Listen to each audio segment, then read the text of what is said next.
Hey everybody, Steven TheSalonGuy here, and I have some really cool new stuff for you. Check out that awesome intro.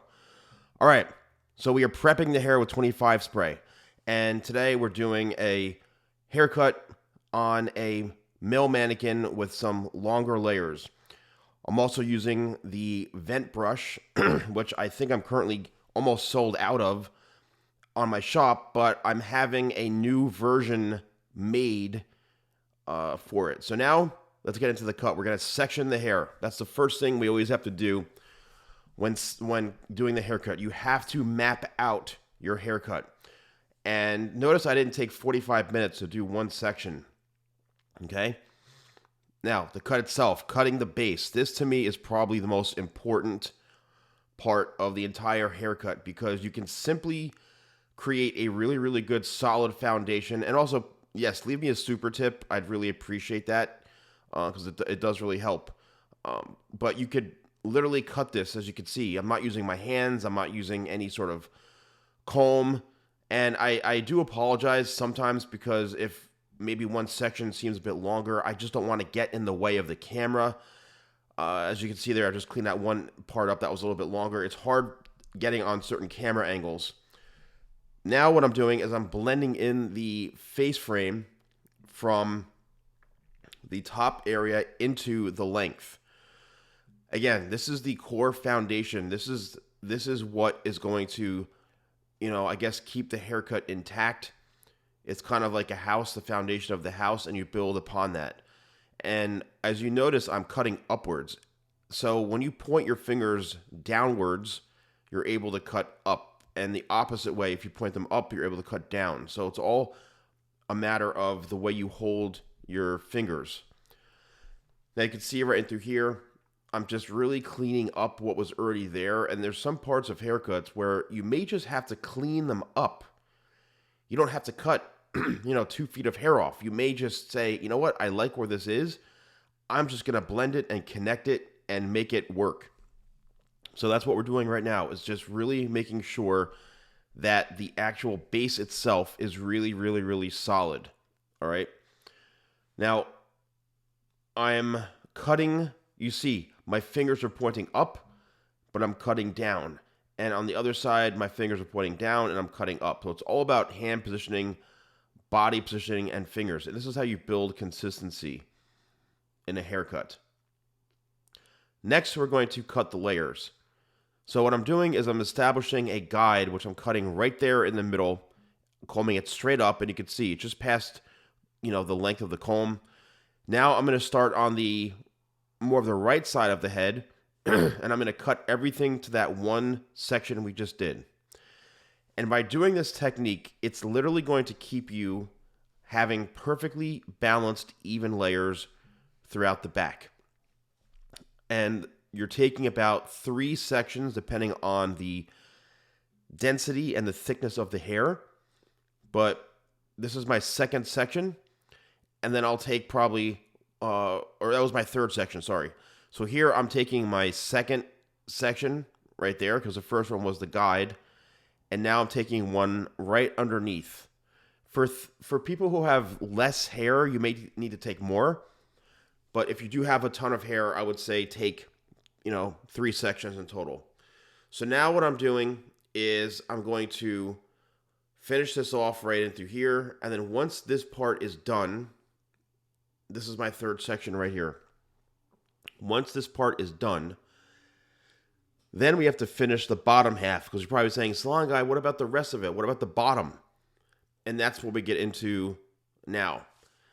And getting into this is really, really important. And yes, right there, you can see the focal point. This is where we connect the layers into the bottom. You cannot skip this part. If you don't do this, and I see a lot of people that are professionals, they just overextend and over-direct the hair from the bottom all the way up. If you ever had a haircut and you see the stylist over-directing and pulling the hair and it looks like they're reaching for the ceiling from the bottom, that means they're just leaving tons and tons of weight on that bottom section. So if you have a haircut and your hair is always heavy on that bottom part, and you see your professional doing that where they just overextend, they're literally letting half of that, the bottom half of your hair just fall out and out of that section. It's not even being touched. So by doing this, it really allows you or the professional to get all of that extra weight out and be very, very, very thorough. Now, is this time consuming? Yes. If you're a professional watching this, it does take a little more time, but that's the difference between a $100, $200 haircut compared to like a $15 haircut. Okay, the more that the professional or the stylist or even the barber puts work in, you're gonna get the really proper end results, and it's also gonna grow out much better as well. So do not skimp out on this. And if you're going to a professional who is not doing this or going the extra mile, it may be time to either invest a bit more money into your haircuts and find somebody who is more thorough and not trying to get you in and out the door in 15 minutes. All right. Like I used to spend about an hour with my haircuts. So I would charge a premium price and people would pay it. So here we go. I'm overextending back, protecting that bottom corner. Notice how I'm not standing on the side and pulling the hair outwards. I'm pulling it straight back right behind the ear because you need to protect that corner. If you don't, and you notice as a client you have gaps in your hair or holes, what we call them, it's because that the hair was brought outwards and they completely just chopped off that length and that base foundation. You never want to disrupt the foundation. You want to keep that weight and then remove it in a different phase of the haircut. Now what I'm doing is I'm actually cross-checking, and I'm just going in and making sure that I'm cutting any sort of, unbalanced pieces. I'm looking for areas that need a little bit more tidying up, some areas that may be a little bit longer than others. Keep in mind, this mannequin has a ton of hair. It is 100% human hair. It's 100% perfectly straight hair. No waves, no curls, nothing. It's straight hair. But there's a ton of it in this mannequin head, or on this mannequin head. So that's just the way it is with these mannequin heads. Some of them have so much hair. These are also at a higher price point as well. So now you can check for the balance, and that's what I'm doing here. And you just want to shake the back of the head, and you can see, the layers are flowing nicely. All right, now it's time to connect the back into the top. Yes, and we're rounding this out like this because this is what really, really seals the deal and blends the entire top into the rest of the haircut. A lot of times when I've cut hair or I've seen clients who basically have unbalanced haircuts or things don't seem to be laying properly, it's because it wasn't connected properly. This is where the choppiness happens. This is where the unevenness happens. This is where the bad haircuts start to take place. Let me know in the comments below if you've had bad haircuts like this. The reason I'm doing this vertically, at least the connection, is so that I can follow the shape. Now that we've blended and connected the back into the top, I can now go horizontal all the way across. So the way I cut this is I go from the center, then the corners, and then the sides. And you'll see that reflected in how I'm cutting the hair. But right now I'm keeping this kind of in the center and I'm covering a pretty wide span. You will see some pieces that need to be cut. Don't worry about that. If you see it, cut it. Now, this is the corners.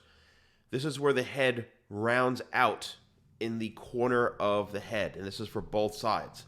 So we're now just connecting and following the head shape, right? If I were to cut this, maybe more square or triangular, I wouldn't be doing this. The majority of my haircuts I would say would almost be rounded. But to me, I call it just following and cutting where the hair grows out from the head. Now we're cutting the sides. So you can see where the top, corners, and sides comes into play. So I'm cutting the very, very sides, and this is the same kind of concept as I talked about from doing the back of the head. The back of the head, if you don't do this, it's going to be very, very heavy. There's going to be no connection, and it's not going to have that nice flow that you're looking for. Now, keep in mind, this is on a male mannequin. However, you can use this haircut. It's pretty much a gender-free haircut. The only thing is I'm not cutting it in a certain way to create a certain length of layer. And that's where I think why I'm gearing it a bit more towards the masculine side, because I've had many, many clients over the years with longer hair who don't want shorter layers. So this is more of like, imagine like a rock band guy, who's wants a little bit less effort in his style, wants it a bit more kind of messy and disheveled. But that doesn't mean you can't wear this if you're female, right? Again, this is a gender-free haircut, so it's more about if you like the look, then there you go. I've dealt with numerous, dozens and upon dozens of clients over the years, hundreds probably, female clients who didn't want a lot of layers, right? And they kind of liked having longer layers. So it really depends on you as the individual. But going through all of this, once again, is very, very, very important, okay? Because if you don't go through this and be this thorough, the haircut itself is not going to be very good. It's not going to be balanced. It's not going to grow out well. And it's crucial that you go through this. And notice I'm standing in front of the head. And I'm not putting my body in a position where you see a lot of stylists or barbers. They put themselves in an awkward body position. All right, here we go. This is connecting the top. This is something as a little extra, going the extra mile. This is a great way to check the balance on the haircut. If you do this, you're going to be able to see any uneven pieces like really, really quickly. And from what you're seeing here, everything seems to be almost perfectly balanced. That's because I cut everything the right way. If you do this and you've got like loads of pieces that are much, much longer, that just simply means it wasn't cut properly. But you can clean it up and fix it in this part of the haircut right here. But this is something that's really, really crucial to do. Now we're going to style it. So we're using Tidal Wave, which is my #1 best-selling sea salt spray. I'm spraying about 4 or 5 spritzes because the hair is a bit longer and there's a lot of hair. Now we're using my blow dryer, which has a magnetic attachment. And you see I'm going full speed ahead using full heat. And this is available at shop.TheSalonGuy.com. If you use code YouTube20, you get 20% off. If you notice now, what am I using as a styling tool or a styling brush? I'm using my hand. And sometimes, more times than not, the hands are actually the best option for a styling tool. I want this to be a little more free-flowing. That's why I'm saying it's a bit more masculine, because it's a little more of a natural type of feel. I'm not using a round brush. I'm not trying to smooth the hair out. I am, however, going to use my carbon comb, which, again, is on my website. And I'm going to just rake the comb through to just kind of balance everything out and get through any sort of knots. And this is a great tool for this type of effect. Next, I'm using my Success Grooming Paste. And if you take a scoop out and you lightly work it through the hands, it's going to be very, very soft and creamy. You want to leave it like that consistency and just graze it over the hair. If you rub it into the hands too much and break it down too much, it's going to get way too strong and way too grippy for this. So I'm trying to keep it in that creamy, type of texture. So it's very easy to work through the hair, especially on longer hair. And right now I'm trying to tame. I'm trying to just kind of get a nice natural flow going on through it. And you can see that the hair is falling right into place. So if you want a smoother type of look, flatter to the head, this is the way to go. If you want more volume, you can rake the hair all back off of the face, give it a much more disheveled look. And again, that's where the kind of rocker grunge look comes into play. Again, gender-free style. This could be worn on anyone, but here is the finished result from different angles. Let me know in the comments below if you have this type of hairstyle. I do not suggest going to a barber for this. Go to a hairstylist, somebody who understands how to cut longer hair. Use code YouTube20 at shop.TheSalonGuy.com, and I hope you enjoy this new format of videos. I'm going to be posting videos like this, long form, every Monday and every Friday. During the week, I'm going to be having more shorts. And then every Friday at 12 noon is when I'm going to be doing my new show on Amazon Live, which you can check out. All right? So thank you so much for watching, and I'll see you soon.